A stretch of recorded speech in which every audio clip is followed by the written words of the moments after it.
సూర్యకాంతం సినీ నటి తెలుగు సినిమాల్లో గయ్యాళి పాత్రలో తన సహజ నటనతో ప్రాచుర్యం పొందింది. నటుడు గుమ్మడి వెంకటేశ్వరరావు ఒకసారి టెలివిజన్ ఇంటర్వ్యూలో తాను హాస్యానికి సూర్యకాంతంతో స్వయంగా ఇలా అన్నానని చెప్పాడు.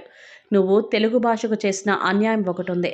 సూర్యకాంతం అనే చక్కని పేరు ఇంకెవరూ పెట్టుకోకుండా చేశావు.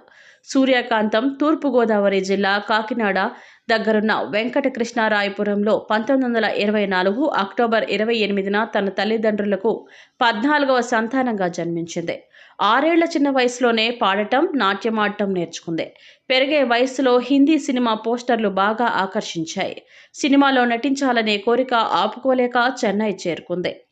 మొదటి జెమినీ స్టూడియో నిర్మించిన చంద్రలేఖ సినిమాలో డాన్సర్గా అవకాశం వచ్చింది. అప్పట్లో నెలకు రూ. 65 జీతం ఇవ్వబోతే నిర్మాతతో తన అసంతృప్తిని తెలియబరిచిన మీదట రూ. 75 చేశారు.